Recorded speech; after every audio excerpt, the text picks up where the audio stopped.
Bonjour à tous, merci de votre fidélité. Bienvenue dans le Grand JT des territoires. Voici les titres de l'actualité de cette édition. Les campagnes de tests. 3 villes vont mener une campagne massive de tests de toute la population. Saint-Étienne, dans la Loire, en fait partie. Tous les détails dans un instant avec TL7. Ouvertes quand même, ce sont les stations de ski qui ouvrent leurs portes malgré l'interdiction des remontées mécaniques. Dans les Vosges, vous le verrez, les idées ne manquent pas pour se diversifier. Enfin, les cadeaux de Noël grâce à la Poste, car enfin Noël approche. Comment donner des cadeaux à vos proches malgré le confinement? Il suffit de les envoyer par la Poste s'il fallait y penser. Idée simple, mais faites vite, les bureaux sont pris d'assaut. Nous partons à Saint-Étienne, comme je vous le disais dans les titres. Cette ville fait partie des 3 villes choisies pour la campagne massive de tests avec Le Havre et avec Lille. Et dans l'attente des modalités pratiques qui restent à définir, cette opération concrétise la volonté de toute une région. Adrien Bléty pour TL7, Télé-Loire 7 sur place.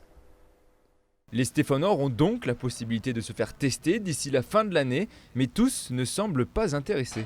Non, parce que je trouve que ça sert à pas grand chose parce qu'on se fait dépister et une semaine après on peut le réavoir et à chaque fois il faudrait payer. Donc il n'y a pas forcément d'intérêt parce que Noël on le fait pas avec ma famille tout ça, mes parents on est toujours ensemble donc qu'on l'ait ou pas dans tous les cas on sera ensemble donc je pense que ça vaut pas le coup. Comme on était l'épicentre au début de l'épidémie, je pense que c'est important qu'on... C'était normal qu'ils fassent ça. C'est-à-dire qu'on était quand même vraiment en haut, hein, donc peut-être que, je dis pas que c'est mal, mais pour moi, pour moi c'est non.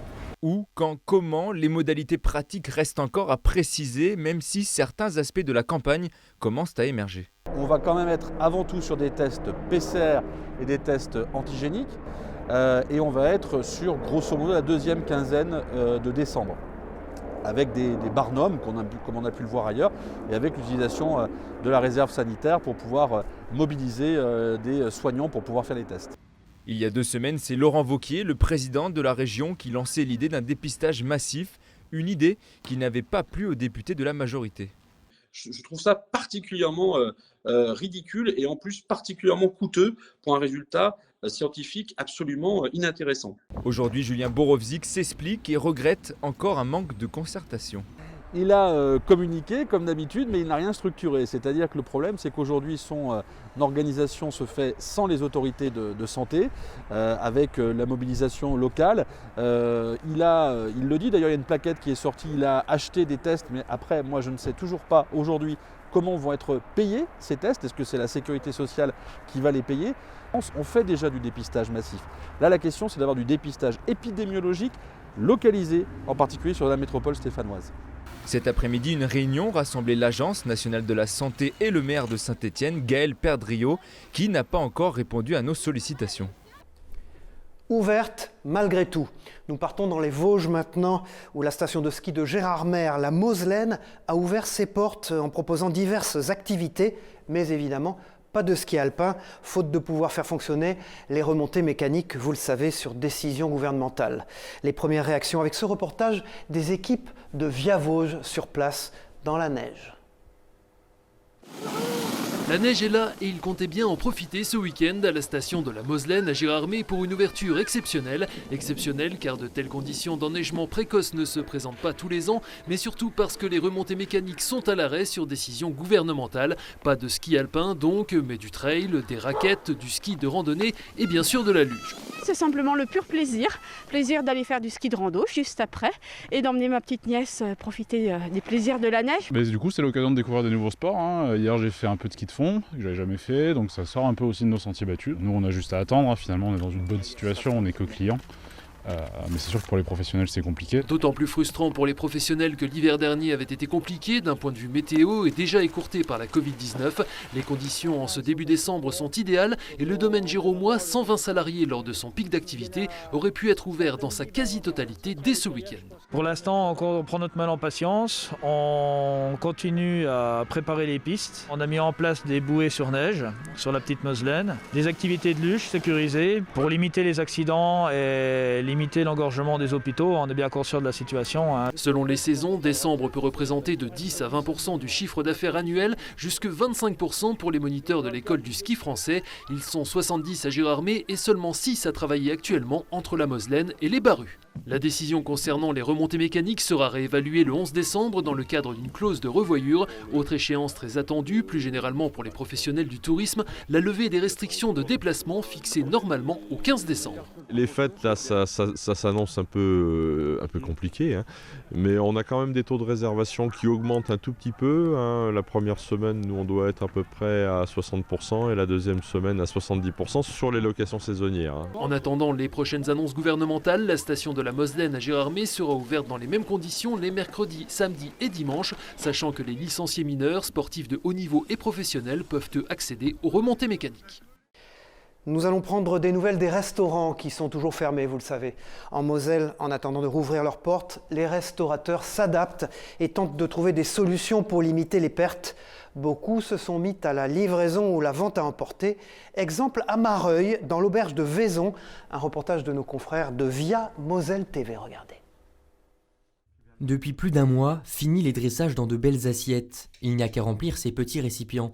Une mode contrainte qui a emporté la plupart des restaurateurs, dont Bernard, tenant de l'auberge de Vaison avec sa femme depuis près de 22 ans. Moi, je ne me vois pas devant la télé tous les jours, de matin au soir devant la télé, il faut que je fasse quelque chose. Et puis de toute façon, il faut garder un lien avec nos clients. Il faut que les clients sachent qu'on est là, que quand ça va repartir, on sera là, et puis voilà. C'est toute une organisation qui a été revue. Aujourd'hui, la salle du restaurant n'accueille plus de clients, mais stocke du matériel. Les tables sont vides, pas de couverts, rien du tout, et on a juste un peu de mise en place pour l'emporter, quoi. Quelques cagettes, quelques boîtes. Bernard et Christelle se sont vite accommodés de ce nouveau mode de fonctionnement. Un coup de fil. À ce midi, c'est poitrine d'agneau farcie. Et les clients peuvent récupérer leur plat quelques minutes plus tard. Ce midi, ils étaient une vingtaine à se succéder. Ils le savent, l'avenir de l'auberge passe aussi par eux. Au premier confinement, on ne le savait pas. Et puis là, en fait, toutes les semaines, maintenant, on vient justement pour les soutenir, parce que voilà, on apprécie beaucoup. Et puis c'est très bon. Une contribution qui malheureusement est insuffisante. Le manque à gagner reste de taille. Aujourd'hui, on a fait une vingtaine de couverts. En temps normal, on arrive à 40, 50 le midi. Le soir, un peu moins. Le week-end, on travaille bien. Le ticket moyen aussi n'est pas le même, hein. Un métier qui doit pour le moment se cramponner aux solutions alternatives, telles la vente à emporter. Avant peut-être des jours plus joyeux, où dans les salles, les rires résonneront à nouveau. Autre idée, cette fois en Bretagne, où une restauratrice quimpéroise a décidé de se montrer au marché du samedi matin en compagnie de 4 collègues, à la fois pour se montrer, mais aussi pour capter de nouveaux clients. Regardez-les faire leur premier marché sous la pluie, mais avec motivation. Frédéric Lorenzon pour la chaîne TBO sur place en Bretagne, regardez. Depuis le 29 octobre dernier, ils n'ont plus le droit de servir dans leur restaurant. 4 restaurateurs de la rue du Frout à Quimper ont donc décidé d'aller au-devant du public sur le marché du samedi matin. Moi je trouve que c'est assez important de garder ce lien avec les clients, de toujours parler, de dire qu'on est là, que ça va bien, qu'on s'en sort comme on peut. Parce que dans la fermeture d'un restaurant, on peut se retrouver, même nous dans notre propre restaurant, on a découvert des choses qu'on n'était peut-être pas capable de faire et qu'on a réussi à être capable de emporter. Nous, on était un restaurant qui faisait 0 d'emporter. Et aujourd'hui, on fait des amplitudes d'emporter jusqu'à entre 40 et 50 commandes par soir. Petits plats, foie gras, bière ou vin, les clients se pressent et se veulent solidaires. Toutes les semaines, en fait, on essaie de faire travailler un restaurateur. Et comme là, j'avais vu qu'ils le faisaient, je me suis dit c'est l'occasion de venir les faire travailler parce que je sais que pour eux, c'est compliqué en ce moment. Nous, les restaurants, on avait l'habitude d'y aller régulièrement, en famille, à 3, et ça nous manque beaucoup, pour tout vous dire. Et puis, on a envie aussi qu'ils puissent perdurer, nos restaurateurs. On a envie de pouvoir les retrouver après cette crise. Et donc, c'est aussi une façon de continuer de les faire vivre. L'initiative des restaurateurs est soutenue par la municipalité de Quimper, qui aide comme elle peut les commerçants à passer la crise. Il y en a qui vont plus mal, pour qui c'est plus difficile de mettre de l'énergie, de se relever. Et c'est cela qu'il ne faut pas oublier. Tout ce qui est bon à prendre, c'est toutes les initiatives solidaires et créatives. On est prêt à tout étudier. Et voilà, merci à vous madame. En attendant une possible réouverture de la restauration le 20 janvier prochain, les restaurateurs quimpérois espèrent rallier d'autres collègues et une météo plus clémente pour le marché samedi prochain. Une rencontre à présent dans le Grand JT des Territoires. Nous partons pour l'Aube à la rencontre de Stéphane, gérant d'un bar. Il s'appelle le Shamrock à Troyes. Le premier confinement fut bien sûr un choc pour lui. Après avoir baissé les bras, il a décidé de renouveler son concept de bar et a trouvé, vous allez le voir, l'énergie de repartir à zéro. Un reportage de Canal 32 sur place. Stéphane Dubuisson a investi toutes ses économies dans la reprise de ce bar en mai 2019. Le premier confinement, il l'a vécu comme un coup dur. Abasourdi, il baisse les bras et s'isole durant 2 mois et demi en regardant la télévision en continu. On pense à l'argent, au fait que l'on est seul. Et puis, excusez-moi, ça a été une période difficile. Grâce au soutien de ses amis, si sa situation est inchangée, il l'observe autrement et décide de relancer une partie de son activité grâce au click and collect. Cela ne s'avère pas rentable. J'ai fait 500 € de chiffre d'affaires en à peu près un mois, un tiers du loyer exactement. Au début du deuxième confinement, il licencie l'unique salarié et choisit de profiter de la fermeture obligatoire pour étendre à d'autres événements culturels le concept de son bar-concert rue de la Cité à Troyes. Le salon de thé et salon littéraire. Ici, un bar à cocktail, bientôt. Et l'autre partie, exposition de peinture et lieu d'événements et de concerts. D'après son expert comptable, son activité devrait lui permettre de bénéficier des 10 000 € d'aide. Cette somme pourrait rembourser ses nouveaux investissements qu'il tente de minimiser. Je réalise un petit bar avec des palettes de récupération. J'étais maçon, donc l'électricité et la plomberie, je ne sais pas faire. Il y aura juste les artisans à payer. Aujourd'hui, chaque avancée leur motive davantage. Lors de la réouverture, il espère bénéficier de l'engouement du public en attente de sortie et soutenir les artistes. Durant cette fermeture, Stéphane Dubuisson reconstruit. Reste un doute, la date de réouverture. Il espère le 20 janvier 2021. Vous êtes peut-être en train de réaliser vos achats de Noël, une période où la Poste connaît évidemment un pic de demande, d'autant plus avec ce confinement. Alors c'est le rush pour envoyer au plus vite vos présents. Regardez ce reportage à Cholet avec nos confrères de TLC, la chaîne locale du Choletais. Si certaines entreprises ont vu leur activité s'amoindrir, voire même s'arrêter totalement en cette période de confinement puis d'allègement du confinement, ce n'est clairement pas le cas de la Poste, encore moins en cette période de fin d'année où les colis arrivent en nombre. En général, on compte 20% de trafic colis supplémentaires à l'approche des fêtes. Cette année, les 30% ont été dépassés sans aucun problème. Alors sur place, on s'adapte. Les premiers colis sont déjà là à 6h05, d'autres arrivent 10 minutes plus tard sur la plateforme de Cholet. Tous les codes postaux du secteur sont mélangés, alors il faut d'abord faire un tri, puis les replacer dans leur tournée, avec un itinéraire qui change tous les jours pour les facteurs. Le trafic organisation sur le centre courrier de Cholet, en colis, c'est une moyenne de 850 colis jour. Sur 2019, début de la pic période, nous étions à un trafic moyen de 1200 colis jour. Et fin décembre, nous étions rendus à 2400, fin de pic période. Cette année, dès la fin octobre, nous étions sur un trafic à 1700 colis jour. À partir du 16 novembre, nous sommes passés sur un trafic à 2800 colis jour. Et là, les prévisions pour décembre, c'est une moyenne à 3500 colis avec des pics au-dessus de 4000. Pour cette période de pic, 11 véhicules supplémentaires ont été loués. La plateforme de Cholet a fait appel à 14 intérimaires en plus. Une information qui est loin d'être anecdotique puisque rares sont les entreprises qui embauchent encore des intérimaires en ce moment. Et cela permet à des personnes comme Clément de mettre un premier pied dans l'entreprise et commencer une nouvelle carrière. Alors à la Poste, on a de la chance, on a souvent du travail et surtout en cette période où déjà habituellement c'est une des plus grosses périodes de l'année par rapport aux fêtes, mais encore plus cette année avec le confinement où les volumes ont doublé quasiment. Dernier point ou dernier conseil des facteurs, si toutefois vous voulez envoyer un colis un peu fragile, il ne faut pas lésiner sur les protections à l'intérieur. Il faut aussi bien renseigner le destinataire et l'expéditeur, histoire que l'objet arrive en bon état et au bon endroit. Et oui, Noël approche, c'est l'occasion pour nos villes de revêtir leurs plus belles illuminations et décorations. Regardez ces images qui nous viennent du Limousin.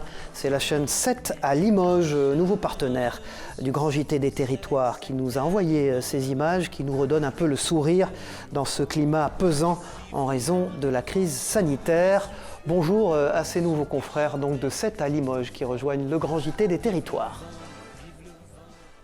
Cette belle histoire maintenant, qui pourrait être une histoire de Noël, en tout cas elle pourrait donner le sourire à beaucoup. De l'Albanie à l'Occitanie, voici le parcours hors du commun de Xuran.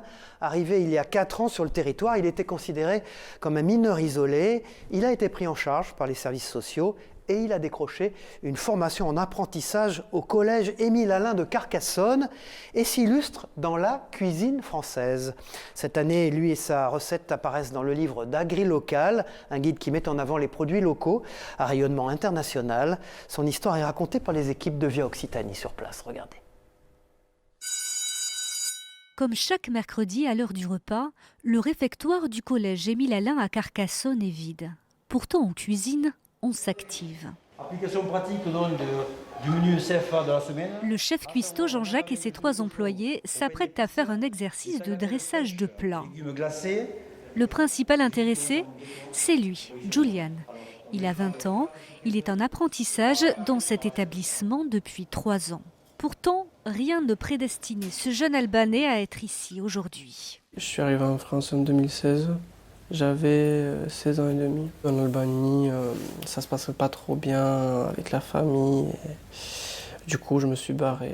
Arrivé en France, l'adolescent obtient le statut de mineur non accompagné. Un statut dont bénéficient automatiquement les mineurs étrangers isolés présents sur le territoire. Pris en charge par un service de l'aide sociale à l'enfance, il finit par atterrir à Carcassonne. Je suis arrivé, j'étais accueilli par le conseil départemental de l'Aude. Après, on m'a proposé un contrat, une formation de cuisine. J'ai fait un mois de stage au collège de Bram et le chef de Bram, il m'a proposé un contrat d'apprentissage. Je ne me suis pas arrêté. Maintenant, tu vas tamponner délicatement le sucre glace. Julian obtient alors un statut de travailleur indépendant. Un parcours exceptionnel et qui ne s'arrête pas là. Cette année, un de ses plats a été sélectionné pour figurer dans le livre de recettes d'Agri-Local, une plateforme qui promeut les produits locaux. Il gagne grâce au tev biprech, un plat traditionnel albanais. C'est surtout cette configuration, je dirais, d'adaptation d'un produit albanais et d'une recette albanaise à la sauce audoise made in pays Qatar. Et donc ça, c'est quelque chose qui a fortement interpellé le jury national. Une recette albanaise avec des produits audois. Finalement, ce plat, c'est un peu l'histoire de Julian, celle d'une intégration réussie. Nous partons au Mans en Sarthe à présent. Cette ville fait partie des 15 premières de France à expérimenter la 5G. L'opérateur Orange a d'ailleurs inauguré ses antennes dans 4 communes du département. Alors pourquoi ce choix pour cet opérateur et quels sont les résultats de ce test grandeur nature? Explication dans ce reportage d'Hélène Galliana pour Via LMTV Sarthe sur place. Le Mans, Coulennes, Allonnes et Ivray-l'Évêque. Voilà les 4 premières communes sartoises à être couvertes par le réseau 5G. L'opérateur Orange a choisi d'ouvrir ses lignes en premier lieu sur notre territoire. La raison ? Rapidement dans notre département, le réseau 4G risque la saturation car il est de plus en plus sollicité. Orange note une hausse de la demande de près de 40%. Les réseaux 4G sont utilisés chaque année beaucoup plus que l'année précédente. On estime, c'est même pas ce qu'on estime, on voit sur les réseaux qu'il y a entre plus 40 et plus 50% d'usage d'Internet notamment et des applications en plus chaque année sur le réseau mobile. Donc les réseaux 4G, c'est vrai au Mans, seront saturés d'ici 2022. Saturés, ça veut dire une dégradation de la qualité de service sur ces réseaux mobiles. On ne veut pas que ça arrive. Et la 5G vient aussi en relais pour permettre, elle apportera beaucoup plus de vitesse, de qualité de service, mais elle permet aussi de désaturer le réseau 4G et tous ceux qui voudront rester un temps plus long sur ces réseaux 4G pourront continuer à avoir une excellente qualité de service, ce qui ne serait plus le cas si la 5G n'arrivait pas à partir de 2022. Pour naviguer sur les réseaux 5G, il faudra penser à 2 petits détails malgré tout. Avoir tout d'abord un téléphone compatible et souscrire à un forfait. Nous partons maintenant dans la rubrique Éco-Région pour la Charente-Maritime, dans ce grand JT des territoires, à la rencontre d'une société qui s'appelle Shark Industries, une société spécialisée dans les robots industriels. Michel Picot, bonjour, vous nous en dites plus sur cette PME très made in France qui commence à rayonner dans le monde et même jusque dans l'espace. Bonjour Cyril, bonjour à toutes et à tous. Shark Robotics a été créé en 2016. Ils sont installés à 2 pas de La Rochelle et c'est là qu'ils fabriquent entièrement leurs robots industriels jusqu'à la batterie. Mission de leurs robots, éloigner l'homme des zones à risque. On les trouve donc dans les domaines de la sécurité, de la défense, de l'industrie, de l'énergie et du nucléaire. Et plus surprenant, en 2016, lors de l'incendie de Notre-Dame de Paris, c'est leur robot pompier qui est entré seul dans le monument en flammes où la température a atteint les 800 degrés. 10 heures d'intervention pour ce robot qui ont permis notamment d'éviter l'effondrement de la cathédrale et de sauvegarder de nombreuses œuvres d'art grâce aux frappes chirurgicales du robot, à savoir la détection rapide des points chauds avec sa caméra thermique et du refroidissement avec un canon à eau, et le robot est ressorti intact. En 2020, ils décident d'adapter leur robot pour en faire un robot de décontamination capable de micro-pulvériser des solutions désinfectantes sur 20 000 m² de surface en seulement 3 heures. Enfin, et ce n'est pas fini, la PME française a été contactée par l'américain Boston Dynamics, leader incontesté de la robotique mondiale, pour un partenariat technologique toujours dans le cadre de la lutte contre la Covid-19. Shark Robotics, 40 personnes, a donc fait son entrée sur le marché américain et envisage désormais d'envoyer certains de ces robots pour des missions dans l'espace. Qui a dit que nous n'avions pas des talents dans nos territoires ? Merci Michel Picot. Nous vous retrouvons dans une prochaine édition du Grand JT des Territoires pour nous présenter des entreprises qui font rayonner le savoir-faire français. Nous partons maintenant au soleil, nous partons pour Monaco avec ce reportage consacré aux panneaux solaires qui vont permettre de contribuer à la transition énergétique de la principauté. Sandrine Nègre et Alexandra Maragoni de Monaco Info se sont rendus sur plusieurs toits de la principauté afin d'en savoir plus sur ce mode de fonctionnement et surtout sur les avantages de ces panneaux solaires. On part pour Monaco. Ces opérations, lorsqu'il s'agit de bâtiments publics, sont donc réalisées par le SMBP. Elles se trouvent clairement un peu partout, de Fontvieille avec l'église Saint-Nicolas entre autres, au Larvoto, en passant par la Condamine ou encore le jardin exotique. Des exemples concrets de l'engagement du gouvernement princier en matière de transition énergétique. Débutons ici, au sommet de l'église du Sacré-Cœur au Moneghetti. Ici, on a fait une rénovation énergétique du bâtiment. C'est-à-dire qu'on a installé une pompe à chaleur en remplacement de la chaudière à gaz pour éliminer l'énergie fossile. Et on a également installé un ballon thermodynamique en remplacement d'un chauffe-eau électrique qui est moins énergivore. Et également, on a installé des panneaux solaires photovoltaïques. On arrive à atteindre environ 20% d'autosuffisance pour l'église Sacré-Cœur en consommation électrique. Non loin de là, le quartier du Jardin Exotique abritait déjà des installations solaires sur l'école des Révoirs. Depuis peu viennent s'ajouter les panneaux posés sur le toit de la Villa Paloma, l'un des 2 lieux qui composent le NMNM, des panneaux haute performance dernière génération.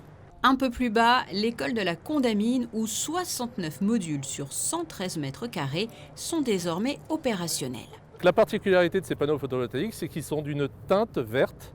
On a choisi cette teinte avec l'urbanisme pour qu'il s'intègre parfaitement au quartier de la Condamine. De l'autre côté de la principauté, sur les hauteurs de Roqueville, le photovoltaïque, vous le voyez, est aussi d'actualité au foyer de l'enfance Princesse Charlène. Au Larvoto, la société monégasque des eaux figure sur la liste des bâtiments où des panneaux haute performance dernière génération ont pu être installés, 136 précisément. La pose des panneaux solaires est donc un exemple majeur de la politique environnementale menée par la principauté sous l'impulsion du prince Albert II. Élément essentiel en lien direct avec ces panneaux, la centralisation des informations de production. Il y a une GTC regroupe toutes les informations des installations techniques d'un bâtiment. Et là, en l'occurrence, pour le photovoltaïque, nous regroupons toute la production, tout l'état des onduleurs, de fonctionnement des onduleurs, pour savoir s'ils fonctionnent correctement, pour savoir si chaque panneau fonctionne correctement, et surtout pour compter cette énergie produite, réinjecter et savoir la quantifier sur la globalité de la principauté de Monaco. Direction la Bretagne maintenant, dans ce grand JT des Territoires, à Saint-Georges de Rintembeau, où un couple a racheté un ancien lycée agricole pour en faire un lieu culturel, mais également, vous allez le voir, leur maison. Et oui, c'est une idée qui est née pendant le premier confinement. Une tâche immense les attend, mais l'engouement sur les réseaux sociaux et également de leurs voisins leur donne du baume au cœur. Regardez ce reportage de nos confrères de TVR sur place à Rennes. Le Bocage, cet ancien lycée agricole de la commune de Saint-Georges de Rintembeau, s'apprête à prendre un nouveau départ. Avec son épouse, Rod Maurice vient de faire l'acquisition du bâtiment et de son terrain, un projet né à la suite du premier confinement. Ces 2 professionnels du milieu culturel qui ne travaille plus depuis mars, se projette sans mal dans ce lieu, malgré l'ampleur des travaux à venir. Ce bâtiment sera avant tout notre maison. On va utiliser 2 salles de classe, donc ça fait à peu près l'équivalent de 140 mètres carrés, et le reste va être vide. Et au lieu de laisser le vide ainsi, en fait, on va plutôt tenter de transformer ce qui reste en une énorme friche culturelle. Le bloc de 1800 mètres carrés est désaffecté depuis 1991. Son état s'est détérioré au fil des pillages, du squat et du manque d'entretien. Par endroits, la nature y a même repris ses droits. En tant que collectivité, on devenait aussi assez inquiet par rapport au devenir de l'espace parce que c'était un lieu privé, mais pour lequel on a fini par prendre un arrêté de péril puisque le lieu devenait quand même dangereux. Donc c'est vrai que sur le précédent mandat, ce lieu-là était plus un lieu source d'inquiétude que de satisfaction, mais voilà, comme quoi les choses peuvent s'inverser. Les travaux risquent de prendre du temps, d'autant que le couple d'acquéreurs prévoit d'en réaliser une partie lui-même. Mais il ne manque pas d'encouragement. Le profil Instagram qu'ils viennent de créer pour partager leurs projets compte déjà plus de 38 000 abonnés. Voilà, fin de ce grand JT des territoires. Merci de votre fidélité. Merci de nous avoir suivis sur vos chaînes locales et régionales et sur TV5 Monde. Et rendez-vous pour une prochaine édition. Au revoir à tous.